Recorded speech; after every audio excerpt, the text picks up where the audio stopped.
سلام کعبه صلی علی محمد وآلہ الطیبین الطاہرین المعصومین لا سیم بقیت اللہ فی الارضین روحی وارواحنا لتراب مقدم الفدا ولعنت اللہ علی اعدائہم اجمعین بسم اللہ الرحمن الرحیم رب اشرح لی صدری ویسر لی امری واحلل عقدۃ من لسانی یفقہوا قولی اما بعد فقد قال اللہ تعالی فی کتاب الحکیم والقرآن المجید وما خلقت الجن والانس الا لیعبدون صلوات بھیج محمد وعلی محمد اللہم صلی علی محمد وعلی. عزیزان محترم، ماہ رمضان ماہ برکت اور شب جمعہ بھی ہے، اور شب جمعہ کی ویسے بھی بہت فضیلت ہے. ہمارا مجالس کا جو سلسلہ جاری ہے اس میں ہماری کوشش یہ ہے کہ ہم اہل بیت علیہ الصلوۃ والسلام کی سیرت کو بیان کریں اور اس میں سے اپنے لیے کوئی نہ کوئی درس جو ہے وہ لے کے اٹھیں. آج ہمارا چوتھا دن ہے تو ہمیں امام حسن علیہ الصلوۃ والسلام پر گفتگو کرنی چاہیے، لیکن کیونکہ امام کی ولادت آئے گی تو ہم انشاءاللہ اس میں کریں گے. شب جمعہ بھی ہے تو ہم آج انشاءاللہ توفیق ہو ہم امام حسین علیہ الصلوۃ والسلام پر جو ہے وہ کوشش کریں گے کہ کچھ چیزیں آپ کی خدمت میں پیش کریں. رسول خدا صلی اللہ علیہ وآلہ وسلم بیت اللہم صلی علی محمد. رسول خدا تشریف رکھتے ہیں اور راوی بیان کرتا ہے کہ میں نے دیکھا کہ ایک بچہ آیا، رسول خدا کھڑے ہو گئے.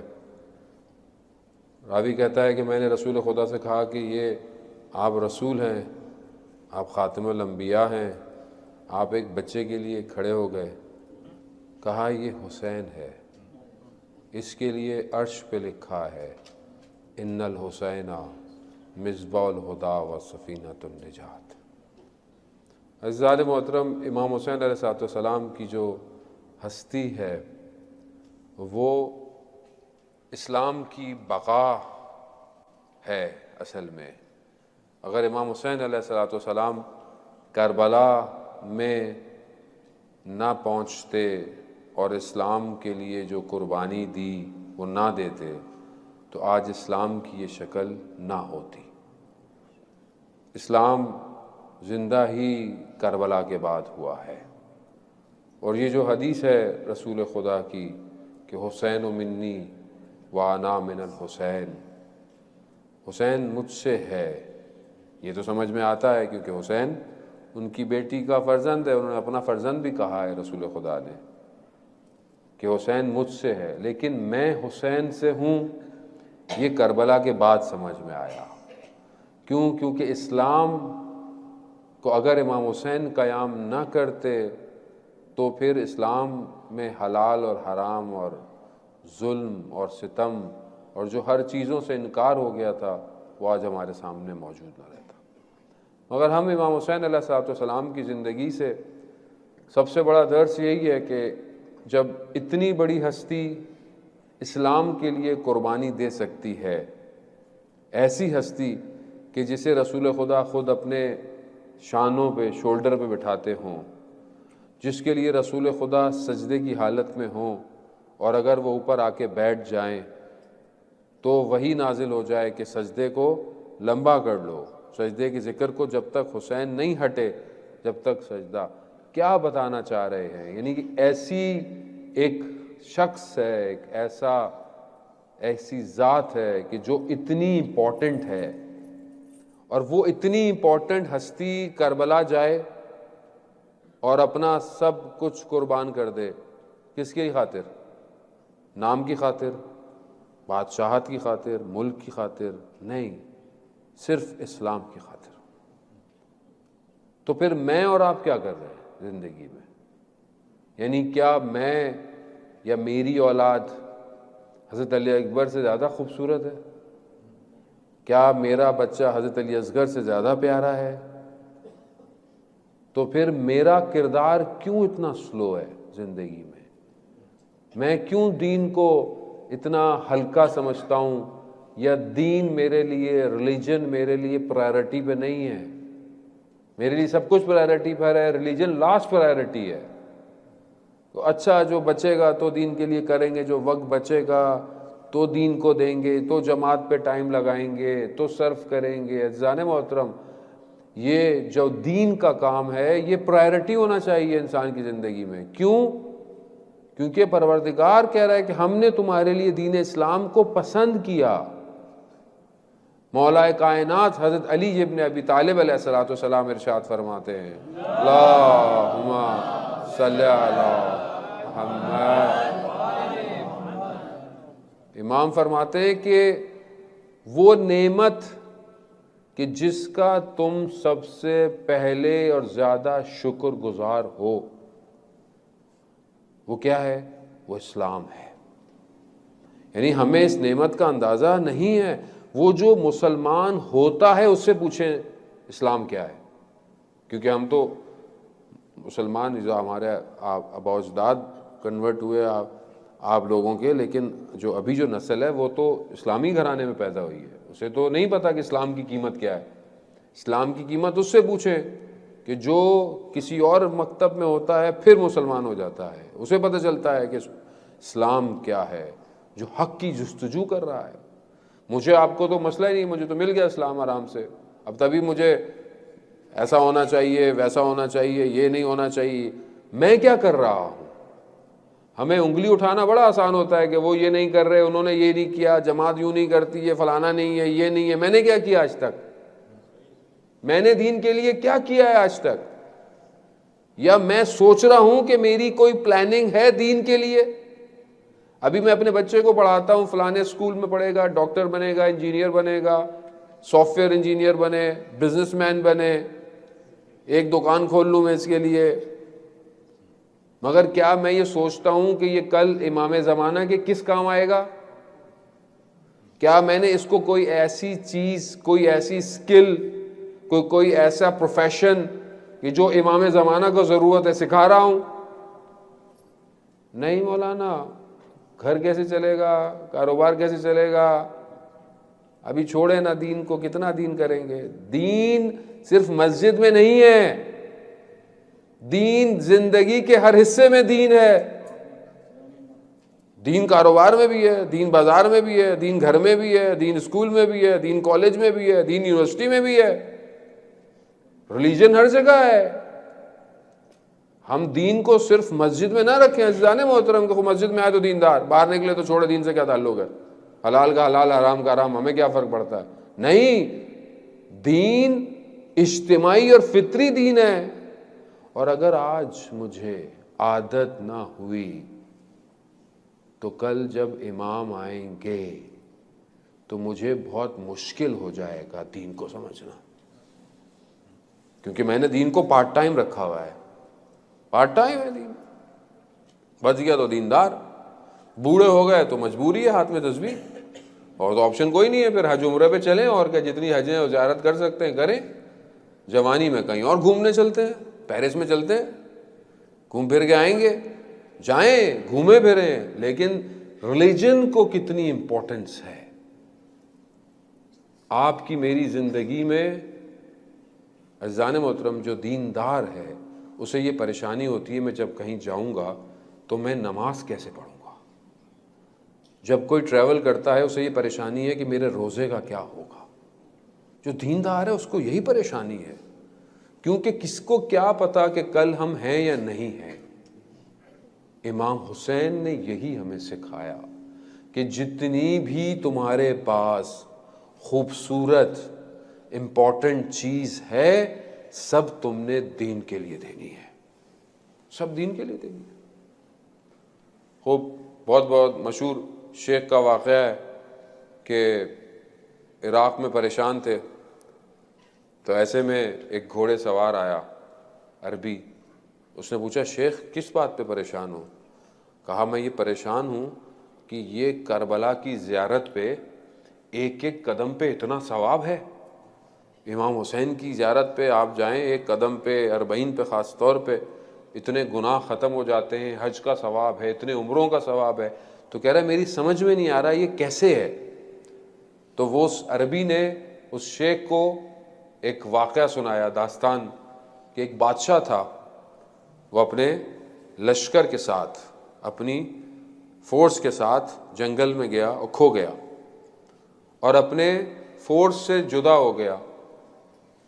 تو دیکھا کہ ایک جگہ پہنچا تو ایک کیمپ سا ہے، جھوپڑی سی ہے، ایک بوڑھی عورت.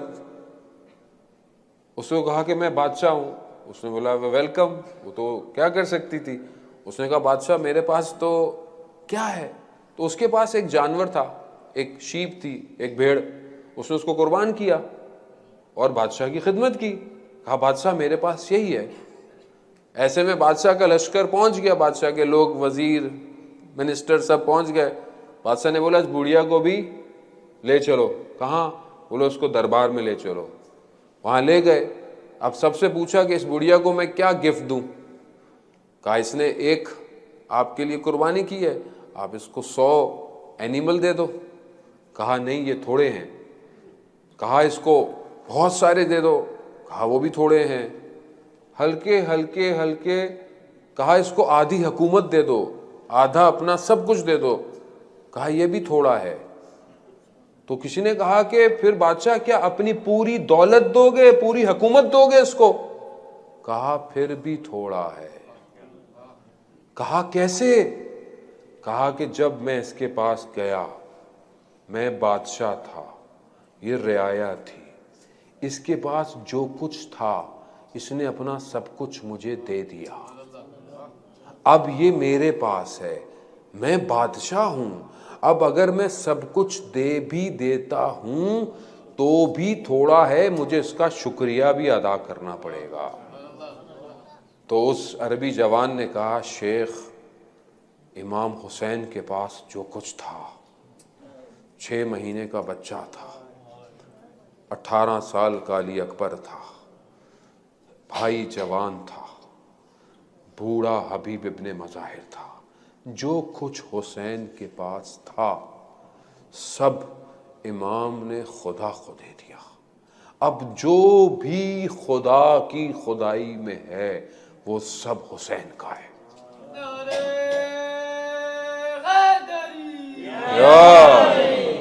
خوب عزیزان محترم، اگر آج آپ زیارت پہ جاتے ہیں، یعنی جس نے امام حسین کی زیارت، شب جمعہ ہے، شب زیارت ہے، یعنی ہر شب جمعہ امام حسین کی زیارت ہے.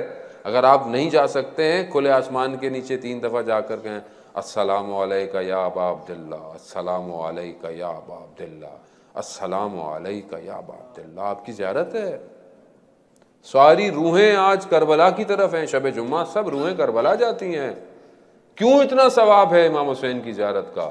کہ جو امام حسین کی زیارت پہ جاتا ہے، جب وہ واپس آتا ہے جیسے وہ اپنی ماں کے پیٹ سے واپس آیا، نکلا ہے. سارے گناہ، 4000 ملائکہ جو امام حسین کے پاس آئے تھے وہ ابھی امام کے حرم کے گرد گھوم رہے ہیں. وہ کربلا کے دروازے تک زائر کو چھوڑنے آتے ہیں، اور جب وہ بیمار ہوتا ہے اس کی تیمارداری پہ آتے ہیں، اور جب وہ مر جاتا ہے تو اس کی قبر پہ استغفار کرتے ہیں. یہ ہے زیارت ہے امام حسین. امام حسین یہ سب کچھ امام حسین ہے. میں اور آپ کون سی محنت کرتے ہیں کہ جب محرم آتا ہے اور جب فرش عذاب بچھتی ہے اور صرف امام حسین کا نام آتا ہے، آپ کی آنکھوں میں آنسو آ جاتے ہیں. کیا میری اور آپ کی محنت ہے؟ نہیں، یہ امام حسین کا کمال ہے کہ امام حسین نے خدا کے لیے جو اپنا سر دیا، آج سب کچھ. تبھی تو ایک آنسو کی قیمت کیا ہے؟ اگر آنکھ میں مچھر کے پر کے برابر بھی آنسو کا قطرہ آ جائے تو جہنم کی آگ سے نجات ہے. عزیزان محترم، نہیں ایسا نہیں ہے. اس لیے ہم چاہتے ہیں اگر اپنی نجات تو ہمیں امام حسین کے دروازے پر جانا پڑے گا، امام حسین کے دروازے کو کھٹکانا پڑے گا. لیکن یہ یاد رکھیں کہ ہم جب ہی حسینی بن سکتے ہیں جب ہماری زندگی بھی حسینی ہو. صرف ایسا نہیں ہے کہ ہم مجلس میں آئیں اور اٹھ کے چلے جائیں اور باقی اپنی زندگی میں اپنے گھروں میں حسینی نہ ہوں. یعنی امام حسین کا ماننے والا وہ ہے کہ جو کون تھے امام حسین کے ماننے والے, کیسے تھے امام حسین کے ماننے والے. آپ دیکھیں حبیب ابن مظاہر کہ کس مقام پر, کہ جب خط پہنچا امام حسین کا تو حبیب ابن مظاہر سے بیٹھا نہیں گیا کوفہ. دل میں ایک آتش ہے, آگ ہے کہ جلد سے جلد اپنے مولا کے پاس پہنچ جاؤ. یہ کیوں ہم لوگ آج سب کو سلام کرتے ہیں؟ کیونکہ انہوں نے اپنے وقت کے امام کو پہچانا اور اپنی جانیں قربان کر دی. سعید, زہیر کیسے تھے؟ تیر کھا لیے اپنے بدن پہ, مگر امام کو تیر نہیں پہنچنے دیا. میں اور آپ کیا کر رہے ہیں؟ کیا ہم اپنے امام کے لیے تیر کھا رہے ہیں؟ کیا میں اور آپ اپنے امام کے لیے کچھ کر رہے ہیں؟ عزیزان محترم, خود یہ سوال ہے. یہی حسین ہے. امام حسین کے لیے ہم زیارت میں پڑھتے ہیں یا لیتنی کنت معکم, کاش مولا آپ کے ساتھ ہوتے, فافوز معکم, کامیاب ہو جاتے. اصحاب کے لیے پڑھتے ہیں امام حسین کے کہ کاش ہم بھی ہوتے, ہم بھی کامیاب ہو جاتے. آواز آئے گی, کاش کیوں کہہ رہے ہو؟ وقت کا امام تو ہے تمہارے پاس, کیوں نہیں امام کے ساتھ ہو جاتے؟ کیوں نہیں امام کی طرف بڑھتے؟ عزیزان محترم, امام حسین وہ ہیں کہ جب پیدا ہوئے ہیں اور جب رسول خدا کی خدمت میں آئے, حضرت جبرائیل نے جب آ کر بتایا تو رسول خدا گریہ کر رہے ہیں. بی بی آئیں اور جا کر دیکھا, بابا میرے بچے کی پیدائش پہ خوشی کے بجائے آپ رو رہے ہیں. اللہ اکبر. تو پھر بتایا ان کو پورا واقعہ, تو سب نے گریہ شروع کر دیا. پوچھا بیوی نے کہ بابا ہم جب حسین نہیں ہوں گے تو کیا ہم ہوں گے؟ کہا کوئی بھی نہیں ہوگا. تو کہا بابا کون ہوگا میرے حسین کو گریہ کرنے کے لیے؟ آپ بھی نہیں ہوں گے, علی بھی نہیں ہوں گے, حسن بھی نہیں, میں بھی نہیں, تو کون ہوگا گریہ کے لیے؟ کہا اللہ ایک امت کو پیدا کرے گا جو حسین پر گریہ کرے گی. تو بی بی نے بھی یہی کہا کہ میں جنت میں نہیں جاؤں گی جب تک حسین کا آخری عزادار جنت میں نہیں جائے. کتنی عظمت ہے, کتنی فضیلت ہے. استاد شہید دست غیب کہ آپ کی صلوات ان کے درجات میں اضافہ فرمائے. اللہم صلی علی محمد. بیان کرتے ہیں کہ ایک عالم دین نے خواب میں دیکھا کربلا میں کہ شب جمعہ ہے, امام حسین کی زیارت پہ امام حسین کی زری کے پاس ہیں, تو دیکھا ایک جوان آیا اور اس جوان نے سلام کیا امام کو, تو اندر سے امام کا جواب آیا اور امام نے اسے مسکرا کے دیکھا اور اس نے بھی مسکرا کے دیکھا. اس کی آنکھ کھل گئی. دوسرے دن شب جمعہ تھی, یہ وہیں پر حرم میں امام کے کھڑا ہوا, تو اس نے دیکھا کہ وہی جوان جس کو خواب میں دیکھا تھا وہ آیا ہے اور اس نے سلام کیا. اور ظاہر ہے خواب میں تو امام نظر آئے, اس کو ابھی امام نظر نہیں آئے. اس نے دیکھا کہ وہ جوان مسکرایا بھی ہے. جب وہ جوان دعائیں پڑھ کر فارغ ہو گیا تو اس نے جوان کو روک لیا. کہا جوان میں نے خواب میں ایسا ایسا دیکھا ہے, ماجرا کیا ہے؟ تو اس نے بولا تم نے صحیح دیکھا ہے خواب میں کہ جب میں امام کو سلام کرتا ہوں تو امام میرے سلام کا جواب دیتے ہیں اور مجھے مسکراتے ہیں. کہا یہ کیسے ہو گیا؟ کہا کہ میں کربلا سے دور رہتا ہوں اور میرے ماں باپ دونوں آ نہیں سکتے, تو میں ایک جمعرات کو کبھی اپنے والد کو لے کر آتا ہوں اور ایک جمعرات کو اپنی والدہ کو, ایک دن ماں اور ایک ہفتے باپ کو لے کر آتا ہوں. ایک دن میں جب اپنے باپ کو لے کر آ رہا تھا تو میری ماں نے کہا کہ میرا بھی دل چاہ رہا ہے, سواری ایک ہی تھی میرے پاس, تو میں نے اپنی ماں کو اپنے کندھوں پہ رکھا اور میں ان دونوں کو زیارت پہ لے کر آ گیا، اور جب میں ان دونوں کو لایا ہوں، امام حسین کو جب میں سلام کرتا ہوں تو امام مجھے جواب دیتے ہیں۔ ہاں عزیزان محترم، آیت اللہ عظمہ بہجت ہی فرماتے ہیں کہ امام حسین کے حرم میں جانے کی جو پرمیشن ہے، جو دخول ہے، وہ گریہ ہے۔ یعنی آپ کی آنکھوں میں آنسو آنے چاہیے جب آپ امام حسین کے حرم میں جائیں۔ اگر آنسو آ گئے تو سمجھ لیں کہ امام حسین نے آپ کو داخلہ دے دیا ہے۔ آئیے عزیزان محترم، شب جمعہ ہے، ہم بھی چلتے ہیں اپنے دل کو کربلا، کاش کہ ہم بھی شب جمعہ کربلا میں ہوتے۔ آئیے، مگر امام حسین کے پاس جانے سے پہلے ہمیں اس غازی عباس سے اجازت لینی پڑے گی۔ اللہ اکبر! آپ کو پتہ ہے نا، سالار ہے، لشکر کا سردار ہے۔ کتنی دفعہ حضرت عباس نے اجازت مانگی کہ مجھے جنگ لڑنے دیں، جنگ لڑنے دیں۔ کہا نہیں عباس، تم لشکر کے سردار ہو۔ ایک وقت آیا کہ لشکر ہی نہیں رہا، کہا اب تو لشکر نہیں رہا، مگر اجازت نہیں مل رہی۔ کیوں؟ کیونکہ عباس جیسا بھائی کس کو نصیب ہوتا ہے۔ ہاں، مگر ایک بچی آئی اور کہا چچا جان، بچے پیاسے ہیں، بھائی پیاسا ہے۔ کہا بابا سے اجازت لے کے دے دو، میں پانی لے آؤں گا۔ ہاں عزیزان محترم، وہ بچی گئی اپنے بابا کے پاس، کہا بابا بھائی کے لیے پانی چاہیے، چچا کو جانے دے۔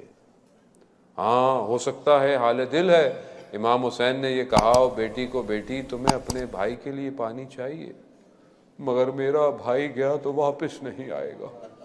ہاں عزیزان محترم، میں جنگ نہیں پڑھوں گا۔ حضرت عباس گئے، حضرت عباس نے پانی دیکھا، پانی کو پانی پر مار دیا، اور یہ دیکھ کر کہا کہ جس کا مولا پیاسا ہو، ہم کیسے پانی پی سکتے ہیں۔ عزیزان محترم، روزے ہیں، امام حسین کی پیاس کو یاد رکھیں جب پانی پئیں۔ ہاں عزیزان محترم، حضرت عباس مشکیزہ بھرا ہوا لے کر آئے، مگر خیموں پہ نہ جا سکا۔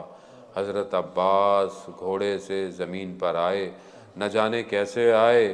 جس کے ہاتھ ہوتے ہیں وہ اپنے بدن کو روکتا ہے، مگر عباس نے کیسے روکا ہوگا مجھے نہیں پتا۔ ہاں، اپنے بھائی کو، اپنے مولا کو پکارا، مولا آئے ہیں، نہ جانے کس طرح پہنچے، اپنے بھائی کے بدن پہ خون صاف کیا۔ بھائی وصیتیں کر رہا ہے، غازی عباس نے وصیتیں کی۔ کیا کہا کہ بھائی میرے بدن کو خیموں میں مت لے کے جائیے گا۔ نہ جانے کیوں خیموں میں نہیں لے کے جائے گا۔ علماء بیان کرتے ہیں کہ ہو سکتا ہے کہ غازی عباس با وفا تھے، بغیر پانی کے نہیں چاہتے تھے کہ بدن بھی خیموں میں پہنچے، لیکن بعض نے بیان کیا کہ غازی عباس جانتے تھے کہ میرا بھائی، میرا مولا صبح سے لاشیں اٹھا کے تھک چکا ہے، اب میں اپنے بدن کی اپنے بھائی کو زحمت نہیں دوں گا۔ عزیزان محترم، اگر وقت آیا، ابھی تو مولا امام حسین کے زانو پر عباس کا سر ہے، لیکن شاید غازی عباس نے یہ پوچھا ہو، ارے میرے بھیا، جب آپ زمین پر گریں گے تو آپ کا سر کون اٹھائے گا؟ تو ایسے میں آواز آئی ہوگی، ارے عباس پریشان نہ ہو، ارے ایک ماں ہے جو مدینہ سے اپنی ٹوٹی ہوئی پسلیوں کے ساتھ کربلا پہنچ گئی ہے۔ الا لعنۃ اللہ علی القوم الظالمین وسیعلم الذین ظلموا ای منقلب ینقلبون۔ پروردگار امام زمانہ کی ظہور میں تعجیل عطا فرما، ہمیں ان کے ناصروں، ان کے مددگاروں میں شمار فرما، جو پریشان حال ہیں ان کی پریشانیوں کو دور فرما۔ پروردگار شب جمعہ ہے، شب دعا ہے، شب مغفرت ہے، ہم سب کو امام حسین کی زیارت نصیب فرما۔ پروردگار ہمارے مرحومین کی ارواح کو آج کربلا کی زیارت نصیب فرما۔ پروردگار جو بھی جہاں بھی مسلمان جہاں بھی ملک میں امتیں مشکلات میں ہیں، پروردگار ان سب کی مشکلات کو ایام رمضان ماہ رمضان کے صدقے میں جلد سے جلد دور فرما۔ پاکستان میں جو اسیروں کے لیے پروٹیسٹ ہو رہا ہے، پروردگار کوفہ اور شام کے اسیروں کے صدقے میں جلد سے جلد انہیں رہائی عطا فرما، ان سب کو ان کے مقصد میں کامیاب عطا فرما۔ حاضرین مجلس محفل جو بھی سن رہے ہیں جن کے سال ثواب کے لیے، پروردگار ان سب کو اہل بیت کے ساتھ دنیا اور آخرت دونوں عطا فرما۔ پروردگار جو بھی اس کار خیر میں مجلس میں اپنا حصہ ڈال رہا ہے، اپنا وقت دے رہا ہے، اپنی ڈیوٹی دے رہا ہے، وہ جماعت ہو، وہ شخص ہو، وہ انڈیویجول لوگ ہوں، وہ یہاں کے علماء اکرام ہوں، جو بھی، پروردگار اس سب کو امام حسین کی بارگاہ سے اجر کثیر عطا فرما۔ پروردگار جو بھی ہم سن رہے ہیں کہہ رہے ہیں، ہمیں اس پر عمل کرنے کی توفیق عطا فرما۔ ماہ رمضان ہے، ہمارے گھروں کو قرآن کی تلاوت سے منور فرما۔ جو بیمار ہیں، بیمار کربلا کے صدقے شفائے کامل اور عاجلہ عطا فرما۔ بہت سارے لوگ پریشان ہیں، دعا کے لیے کہا ہے، خاص طور پر کسی کے گھر کے مسئلے ہیں، کسی کی اولاد کے مسئلے ہیں، کسی کے رزق کے مسئلے ہیں، پروردگار ان سب کی ان مشکلات کو امام حسین کے صدقے میں جلد سے جلد دور فرما۔ پروردگار کچھ لوگ بے اولاد ہیں، انہیں حضرت علی اصغر کے صدقے میں اولاد صالح اور نیک عطا فرما۔ اللہم ارزقنا زیارت الحسین فی الدنیا و شفاعتہ فی الآخرہ۔ صلوات محمد و آل محمد۔